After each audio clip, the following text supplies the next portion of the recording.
ಅದು ಗೊತ್ತಿಲ್ಲ, ಅವನೇ ಹೇಳ್ಬೇಕಲ್ವಾ ಇಂಟೆನ್ಷನ್ ಯಾಕೆ ಕೊಂದ ಅನ್ನೋದು ಅವನೇ ಹೇಳ್ಬೇಕು. ನಮ್ಮ ಮಗಳು ಅವಾಗ ಬಂದು ಹೋಗ್ತಿದ್ರು, ಗುಂಜೂರಲ್ವಾ, ಆನ್ ದ ವೇ ಮಾರ್ಚಳ್ಳಿ ಮೇಲೆ ಅವಳು ಕೆಲ್ಸಕ್ಕೆ ಹೋಗಿ ಬಾನ್ಸ್ವಾಡಿನಲ್ಲಿ ರೂಟ್ಸ್ ಅಲ್ಲಿ ಕೆಲಸ ಮಾಡ್ತಿದ್ಲು ಲಾಸ್ಟ್ ವರ್ಗು. ಅವಳು ನಮ್ಮ ಮನೆಗೆ ಬಂದು ಹೋಗೋವಳು, ಇಲ್ಲ ಅಂದ್ರೆ ಅವನಿಗೆ ನೈಟ್ ಡ್ಯೂಟಿ ಇರೋವಾಗ ಅವನು ಮುಕ್ಕಾಲ್ ಭಾಗ ದಿನಗಳು ಎವ್ರಿ ಆಲ್ಟರ್ನೇಟ್ ಡೇ ನನಗೆ ನೈಟ್ ಡ್ಯೂಟಿ ಇದೆ ಅಂತ ಹೋಗ್ತಾ ಇದ್ದ. ಅದೇನ್ ಕತೆ ಗೊತ್ತಿಲ್ಲ ನಮ್ಗೆ. ಸರಿ, ಅವಾಗ ನಮ್ಮ ಮಗಳು ನಮ್ಮ ಮನೆಗೆ ಬಂದಿರೋಳು ಅಂತ. ಇದು ಏನು ತುಂಬಾ ದಿನದಿಂದ ಕೊಟ್ಟಿರೋದು ನಮಗ್ ತಿಳ್ದಂಗ್ ಕೊಟ್ಟಿಲ್ಲ.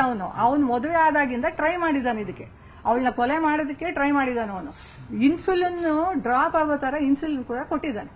ನಿರ್ಭೀತ, ನಿಷ್ಪಕ್ಷಪಾತ, ವಿಶ್ವಾಸಾರ್ಹ ಸುದ್ದಿಗಳಿಗೆ ಮತ್ತೊಂದು ಹೆಸರಾಗಿರುವಂತ ನ್ಯೂಸ್ 18 ಕನ್ನಡ ಈಗ ಆಪ್ನಲ್ಲೂ ಲಭ್ಯವಿದೆ.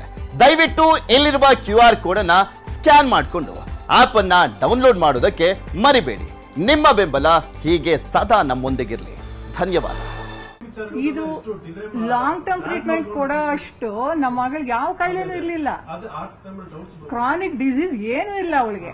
ಅವನೇನ್ ಮಾಡಿದಾನೆ, ಮದುವೆ ಆದಾಗಿಂದ ಅವ್ನಿಗೆ ಈ ಉದ್ದೇಶ ಇತ್ತು ಅಂತ ಅನ್ಸುತ್ತೆ. ನಮ್ಗೆ ಯಾರಿಗೂ ಗೊತ್ತಿಲ್ಲ, ಅವಳಿಗೂ ಗೊತ್ತಿಲ್ಲ, ಅವಳಿಗೆ ಗೊತ್ತೇ ಆಗಿಲ್ಲ ಪಾಪ.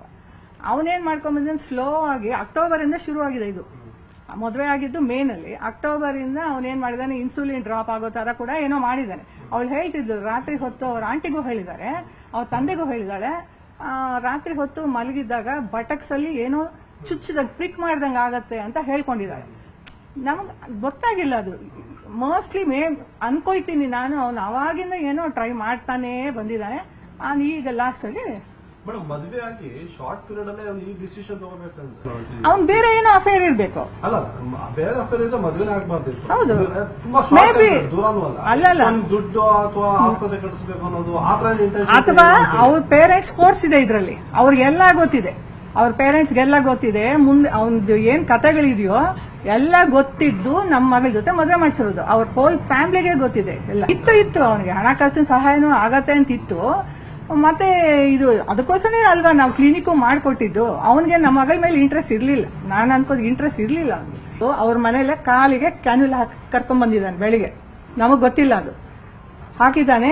ಏನ್ IV ಹಾಕಿದ್ನೋ ಏನೋ ಅದು ನನ್ಗೆ ಗೊತ್ತಿಲ್ಲ, ಏನ್ ಮೆಡಿಸಿನ್ ಹಾಕಿದ್ನೋ ಗೊತ್ತಿಲ್ಲ. 22ನೇ ತಾರೀಕು ಬೆಳಿಗ್ಗೆ 8 ಗಂಟೆ 7:15 8 ಗಂಟೆ ಕರ್ಕೊಂಡ್ ಬಂದ ನಮ್ಮ ಮಗಳನ್ನ. ನಮ್ಗೆ ಯಾರಿಗೂ ಗೊತ್ತಿಲ್ಲ. ಕಾಲಲ್ಲಿ ಕ್ಯಾನ್ಯುಲ್ ಹಾಕೊಂಡು ಕುಂಟ್ಕೊಂಡು ಒಳಗ್ ಬಂದ್ಲು. ಅವನ್ ಹಿಂದೆ ಬಂದ.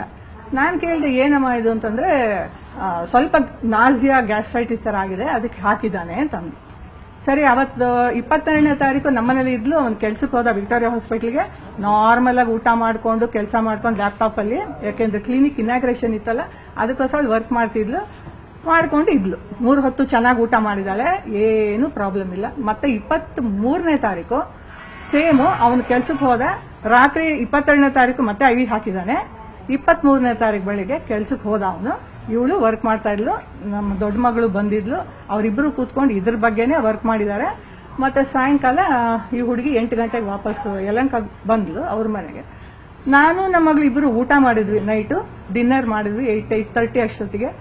ಆಮೇಲೆ ಇವನ್ ಬಂದು ಅವ್ನು ನಿಲ್ಲೂ ಇಲ್ಲ ಅಲ್ಲಿ ಮೇಲ್ಗಡೆ ಫಸ್ಟ್ ಫ್ಲೋರ್ ಅಲ್ಲಿ ಅವ್ರ ರೂಮ್, ನಾವು ಗ್ರೌಂಡ್ ಫ್ಲೋರ್ ಅಲ್ಲಿ ಇದ್ವಿ. ಮೇಲಕ್ಕೆ ಹೋದ. ನಾನು ಊಟ ಮಾಡ್ಬಾಪ ಅಂತಂದೆ. ಇಲ್ಲಮ್ಮ, ನಮ್ಮ ಮನೆಗೆ ಹೋಗಿದ್ದೆ ಗುಂಜೂರ್ಗೆ, ಅಲ್ಲಿ ಮಾಡ್ಕೊಂಡ್ ಬಂದೆ ಅಂತ ಹೊರಟವ್ರು. ಸರಿ, ನಮ್ಮ ಮಗಳು ನಾನು ಇಬ್ರು ನಾಯಿಗೆ, ನಮ್ಮ ಮನೇಲಿ ನಾಯಿ ಇತ್ತು, ಊಟ ಹಾಕಿ ಅದಕ್ಕೆ ಮೆಡಿಸಿನ್ ಎಲ್ಲ ಹಾಕಿ ಮಗಳು ಮೇಲ್ ಹೋದ್ಲು. ಅಷ್ಟೇ ನಮಗ್ ಗೊತ್ತಿರೋದು ರಾತ್ರಿ. ಆಮೇಲೆ ಏನಾಯ್ತು ಅಂತ ನಮಗ್ ಗೊತ್ತಿಲ್ಲ. ಬೆಳಿಗ್ಗೆ ಈಗಾಗಲೇ ಇವರಿಬ್ರು ಎಲ್ಲ ಹೇಳಿದ್ದಾರೆ, ನಮ್ಮ ಹಸ್ಬೆಂಡು ನಮ್ಮ ಮಗಳು. ಬೆಳಿಗ್ಗೆ ಏನಾಯ್ತು ಅಂತ ಅದೇ ಅವನು ಕೂಗ್ಕೊಂಡ ನನ್ನ 7:30 7:45ಗೆ ಮಗು ಇದು ಎದ್ದೇಳ್ತಾ ಇಲ್ಲ ಅಂತ. ನಾನೇ ಫಸ್ಟ್ ಹೋಗಿ ನೋಡಿದ್ದು. ಅಷ್ಟೊತ್ತಿಗೆ ಬಾಡಿ ಫುಲ್ ಕೋಲ್ಡ್ ಆಗಿಬಿಟ್ಟಿತ್ತು, ಏನು ರೆಸ್ಪಾನ್ಸ್ ಇರಲಿಲ್ಲ. ಆಮೇಲೆ ಹಾಸ್ಪಿಟ್ಲಿಗೆ ಕರ್ಕೊಂಡು ಹೋದ್ರು. Declared brought died. ಹೋಗಿದ್ದು ಬೆಳಗ್ಗೆ 7:30 7:45ಗೆ ನನ್ನ ಕೂಗ್ಕೊಂಡ ಮೇಲಿನ. ಅಲ್ಲಿವರೆಗೂ ಏನ್ ನಡೀತು ಅಂತ ನಮಗ್ ಗೊತ್ತಿಲ್ಲ ಏನು. ಡೆತ್ ಆದ್ಮೇಲೂ ಕೂಡ ತುಂಬಾ ಚೆನ್ನಾಗಿದ್ದ. ಅನುಮಾನ ಶುರುವಾಗಿದೆ ಅವಾಗ ನಿಮ್ಗೆ ಅಂತ ಹೇಳಿ. ಮದುವೆ ಆದ್ಮೇಲೆ ಕೂಡ ತುಂಬಾ ಚೆನ್ನಾಗಿ ನೀವು ಕೂಡ ನಂಬಿದ್ದೆ ಆಮೇಲೆ. ಹೌದು, ಹಾಗೆ ನಾಟಕ ಆಡಿದಾನೆ. ಅವ್ರ ಮನೆಯವ್ರು ಎಲ್ಲಾ ಸೇರಿ ನಾಟಕ ಆಡಿದ್ದಾರೆ. ಆ ತರ ನಮಗೆ ಒಂದು ಚೂರು ಅನುಮಾನ ಬರ್ದಿರೋ ತರ ನಾಟಕ ಆಡಿದ್ದಾರೆ. ಮತ್ತೆ ಇಷ್ಟೆಲ್ಲ ಆದ್ರೂ ಕೂಡ ಸಣ್ಣ ಕ್ಲೂ ಕೂಡ ಸಿಗದಂಗೆ ಮತ್ತೆ ಎವಿಡೆನ್ಸ್ ಕೂಡ ಉಳಿಬಾರ್ದು ಅನ್ನೋ ರೀತಿಯಲ್ಲಿ ಈಗ ಇದನ್ನ ತಗೊಂಡೋಗಿರೋದು ಇದ್ರ ಬಗ್ಗೆ ಏನ್ ಹೇಳ್ತಾರೆ? ಆ ಡ್ರಗ್ ಏನ್ ಕೊಟ್ಟಿದ್ದಾನ ಅವನು ಬಂದಿಲ್ಲ, ಮತ್ತೆ ಪೊಲೀಸರಿಗೂ ಕೂಡ ಇನ್ವೆಸ್ಟಿಗೇಷನ್ ಮಾಡ್ತಿದ್ರೆ ಏನು ಸಿಗಬಾರ್ದು ಅನ್ನೋ ರೀತಿಯಲ್ಲಿ ಈಗ ನಡೀತಾ ಇದೆ. ಹೌದೌದು, ಅವನು ಆ ಡ್ರಗ್ ಏನ್ ಕೊಟ್ಟಿದ್ದಾನೆ ಅದು ಅಲ್ಲಿ ಯಾವ್ದು ಇರ್ಲಿಲ್ಲ ಆಕ್ಚುಲಿ. ಅವನು ಅದನ್ನ ಇದು ಮಾಡಿದ್ದಾನೆ, ತಗೊಂಡೋಗಿ ಡಿಸ್ಟ್ರಾಯ್ ಮಾಡಿದ್ದಾನೆ. ಮೇಡಮ್ ಅಂದ್ರೆ ಅವ್ರು ತಿಳ್ಕೊಂಡಿದ್ದ ದಿನ ಅಲ್ಲಿದ್ದಂತ ಕೆಲವೊಂದಷ್ಟು ಎಕ್ವಿಪ್ಮೆಂಟ್ಸ್ ಮೆಡಿಸಿನ್ಸ್ ಎಲ್ಲ ತನ್ನ ಬ್ಯಾಗ್ ತುಂಬಿಕೊಂಡು ಹೋಗುವಂತ ಕೆಲಸ ಮಾಡ್ದ ಅಂತ. ಹೌದು ಹೌದು, ತಗೊಂಡೋಗಿದ್ದಾನೆ. ಅವ್ರು ಇನ್ನೊಂದು ಫೋನ್ ಯೂಸ್ ಮಾಡ್ತಿದ್ರು, ಹೆಂಡತಿಗೂ ಕೂಡ ಗೊತ್ತಿರ್ಲಿಲ್ಲ ಅಂತೇಳಿ ಅವ್ರ ಮನೆಯಲ್ಲಿ ಪೊಲೀಸ್ ಯಾವ ಮಾಜಾಕ್ ಹೋಗ್ತಾರೆ, ಆಗ ಒಂದು ಹೊಸ ಫೋನ್ ಪತ್ತೆ ಆಗಿದೆ ಮೇಡಮ್, ಅದು ನಾನು ಆಪರೇಟ್ ಮಾಡ್ತಿದ್ದೆ ಅಂತೇಳಿ. ಆದ್ರೆ ಯಾರ ಜೊತೆ ಕಾಂಟ್ಯಾಕ್ಟ್ ಅಲ್ಲಿ ಇರ್ಬೋದು ಅಂತೀರ ನೀವು? ಅದು ಗೊತ್ತಿಲ್ಲ ನಮ್ಗೆ, ಅದು ಗೊತ್ತಿಲ್ಲ. ನಾವ್ ನೋಡಿರೋ ತರ ಅವನ ಹತ್ರ ಒಂದೇ ಫೋನ್ ಇದ್ದಿದ್ದು, ನಮ್ಮ ಮಗಳಿಗೂ ಗೊತ್ತಿತ್ತಲ್ಲ, ಅದು ಗೊತ್ತಿಲ್ಲ ನಮ್ಗೆ.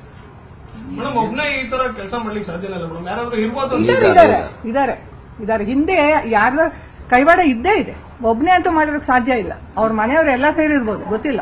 ಇಲ್ಲಿ ತನಕ ತನಿಖೆಯಲ್ಲಿ ಏನಾಗಿದೆ, ಏನಾದ್ರು ಐವ ಜೊತೆ ಮಾತಾಡಿದ್ದೀರಾ? ಏನಾದ್ರು ನೀವು ಯಾಕಂದ್ರೆ ನಿಮ್ಗೆ ಕುತೂಹಲ ಇರುವ ನಾವು ಪರ್ಸನಲ್ ಆಗಿ ಮಾತಾಡಿಲ್ಲ, ನಮ್ ಲಾಯರ್ ಇದಾರಲ್ಲ ಅವ್ರು ನೋಡ್ಕೊತಾರೆ.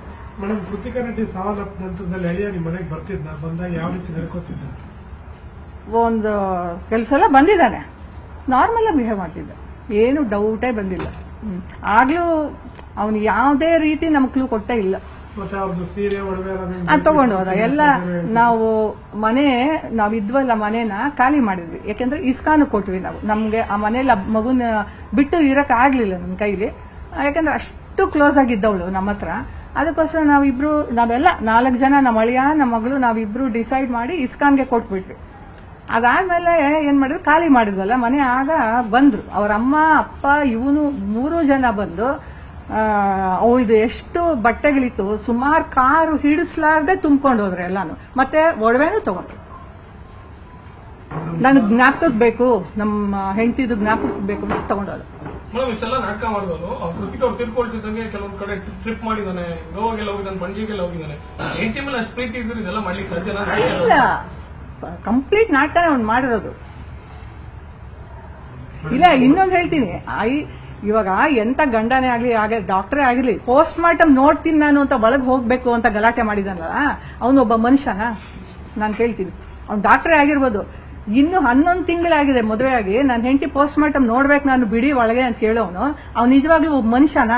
ನರಾಂತಕ ಅವನು, ನರರೂಪಿ ರಾಕ್ಷಸ ಅವನು. ನಿರ್ಭೀತ, ನಿಷ್ಪಕ್ಷಪಾತ, ವಿಶ್ವಾಸಾರ್ಹ ಸುದ್ದಿಗಳಿಗೆ ಮತ್ತೊಂದು ಹೆಸರಾಗಿರುವಂತ ನ್ಯೂಸ್ 18 ಕನ್ನಡ ಈಗ ಆಪ್ನಲ್ಲೂ ಲಭ್ಯವಿದೆ.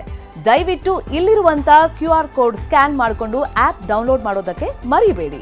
ನಿಮ್ಮ ಬೆಂಬಲ ಹೀಗೆ ಸದಾ ನಮ್ಮೊಂದಿಗಿರಲಿ. ಧನ್ಯವಾದ.